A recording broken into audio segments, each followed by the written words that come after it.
আজকে তোমাদের ইতিহাসে বেশ কিছু 4 এবং 8 নম্বরের প্রশ্ন নিয়ে আলোচনা করব।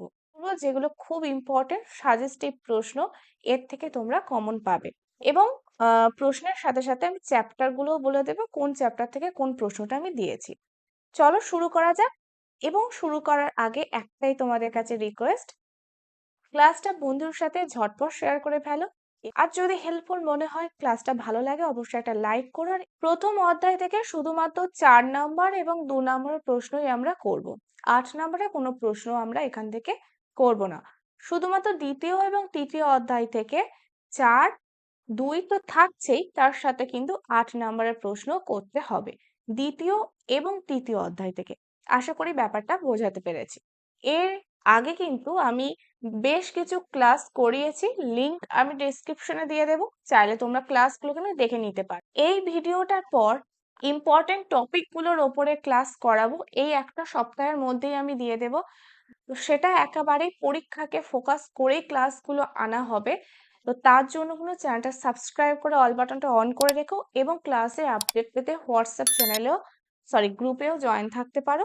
ঠিক আছে, প্রথম অধ্যায় থেকে দেখে নেওয়া যাক কোন 4 নাম্বার প্রশ্নগুলো ইম্পর্টেন্ট তোমরা করবে। প্রথম প্রশ্ন দেখো, সভ্যতার বিকাশের ইতিহাসে যানবাহন যোগাযোগ ব্যবস্থার ইতিহাসের গুরুত্ব লেখো। এটা কিন্তু প্রিভিয়াস ইয়ারে কোয়েশ্চেন থেকে দেওয়া, ঠিক মাধ্যমিকে এসেছে। প্রশ্নটা তোমরা ভালোভাবে করে রাখবে। তোমাদের অনেকগুলো আছে, খাদ্যাভ্যাসের গুরুত্ব, ইতিহাসে গুরুত্ব আছে, খেলাধুলার ইতিহাসে গুরুত্ব, পরিবেশের, নারী, আরো অনেকগুলো আছে। তার মধ্যে যানবাহন ও যোগাযোগ ব্যবস্থার আহ এই ইতিহাসের গুরুত্বটা করবে।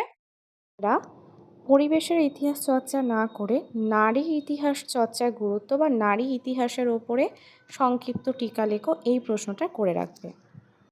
পরের প্রশ্ন দেখো, সংবাদপত্র রূপে সোমপ্রকাশ পত্রিকার গুরুত্ব লেখো। এই চ্যাপ্টারে তোমাদের সোমপ্রকাশ আর বঙ্গদর্শন পত্রিকা আছে, দুটো পত্রিকা কিন্তু খুব ভালোভাবে করে রাখবে।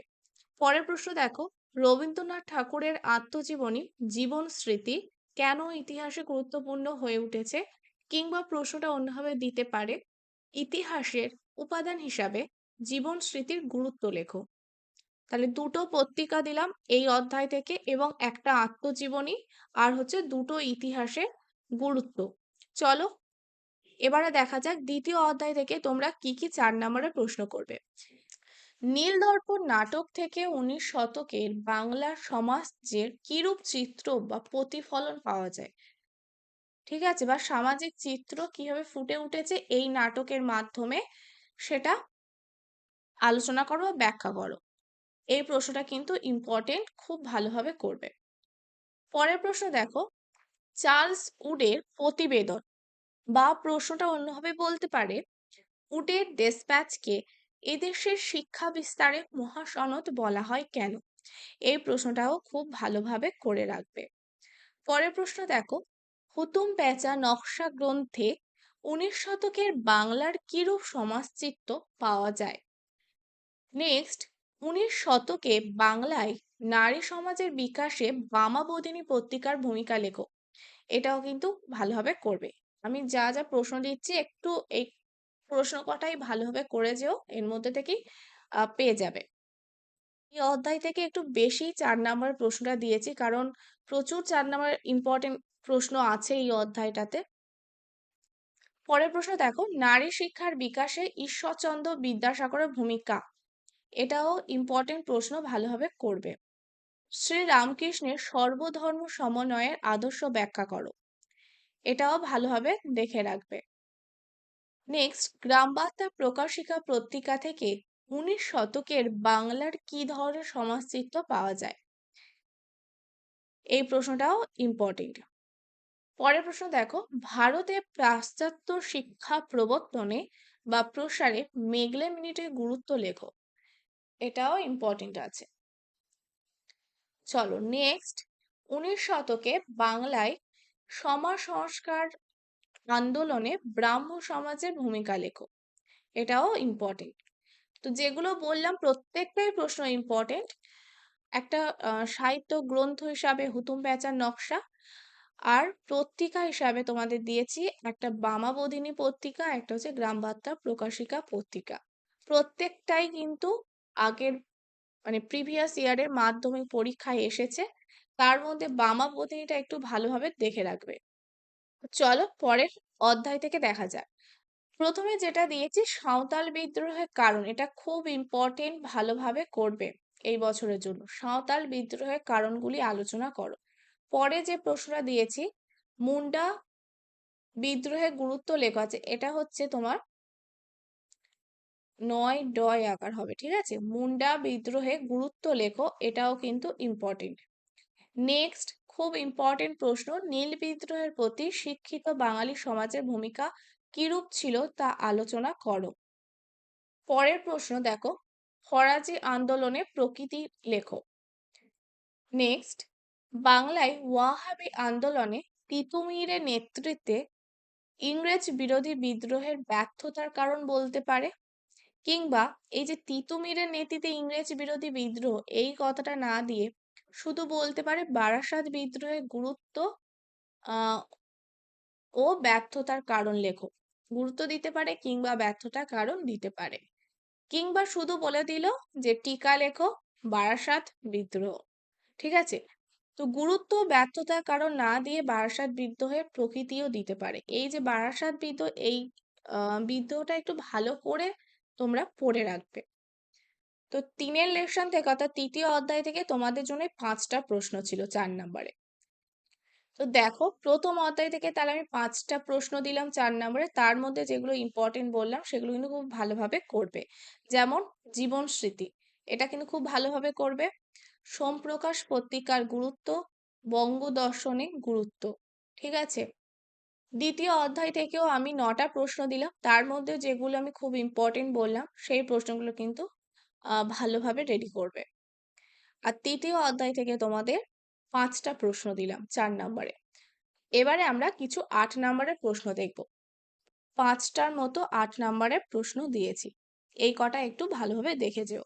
প্রথম যে প্রশ্নটা আছে, সমাজ সংস্কার ও শিক্ষা প্রসারে ঈশ্বরচন্দ্র বিদ্যাসাগরের অবদান লেখো। এই প্রশ্নটা খুব ভালোভাবে করবে, খুব ইম্পর্টেন্ট আছে এবারের জন্য। নেক্সট, শিক্ষা বিস্তারে প্রাচ্যবাদী ও পাশ্চাত্য শিক্ষা বিষয়ক, যে এখানে একটু লেখা বাদ পড়েছে, প্রাচ্য ও পাশ্চাত্য শিক্ষা বিষয়ক, এখানে লিখে দিচ্ছি, দ্বন্দ্ব সম্পর্কে লেখো, ঠিক আছে। এর সাথে তোমাদের দিতে পারে উচ্চশিক্ষার বিকাশে কলকাতা বিশ্ববিদ্যালয়ের ভূমিকা, 4+4, 8 নাম্বার। পরের প্রশ্ন দেখো, পাশ্চাত্য শিক্ষা বিস্তারে রাজা রামমোহন রায়ের ভূমিকা লেখো। এটাও কিন্তু খুব ভালোভাবে করবে। পরের প্রশ্ন, নবজাগরণের প্রকৃতি বা চরিত্র আলোচনা করো। এর সীমাবদ্ধতা কি ছিল? প্রকৃতি বা চরিত্র, প্রকৃতি যা চরিত্র তাই 4, এবং এর সীমাবদ্ধতা 4, এভাবে দিতে পারে। কিংবা আহ প্রকৃতি বা চরিত্রটা দিল 5 আর এটা দিল তোমার 3 নম্বরে। নেক্সট এবং লাস্ট প্রশ্ন, নীল বিদ্রোহের কারণ ও ফলাফল লেখো। কারণ 4 নম্বর, ফলাফল 4 নম্বর। এটাও খুব ইম্পর্টেন্ট প্রশ্ন। 8 নম্বরের জন্য তোমরা নীল বিদ্রোহের কারণ ও ফলাফল, পাশ্চাত্য শিক্ষা বিস্তারে রাজা রামমোহন রায়ের ভূমিকা এবং সমাজ সংস্কার ও শিক্ষা প্রসারে ঈশ্বরচন্দ্র বিদ্যাসাগরের অবদান, এই 3টে প্রশ্ন 8 নম্বরের জন্য খুব ভালোভাবে দেখে রাখবে, ঠিক আছে। আরেকটা কথা তোমাদের বলে দিই, প্রশ্নের মান অনুযায়ী সবসময় উত্তর লেখার চেষ্টা করবে। 4 নম্বরের প্রশ্নের জন্য তোমরা 4 থেকে 5টা পয়েন্ট দিলেই যথেষ্ট। তার মধ্যে তোমাদের ভূমিকা থাকছে, লাস্টে ছোট্ট করে 2-3 লাইনে উপসংহার লিখে দাও। সেই হিসেবে তোমরা যদি 4টেও পয়েন্ট লেখো তাতেই যথেষ্ট।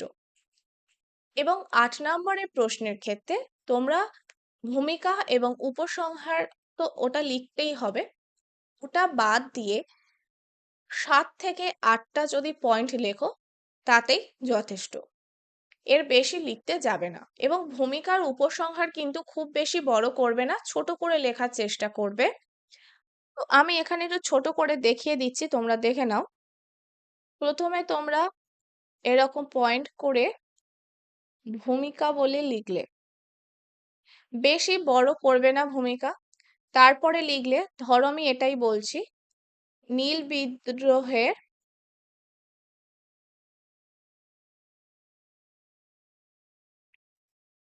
আচ্ছা, এভাবে লেখার আমার অভ্যেস নেই, হাতে লেখা হয়তো একটু বাজে হচ্ছে, একটু বুঝে নাও।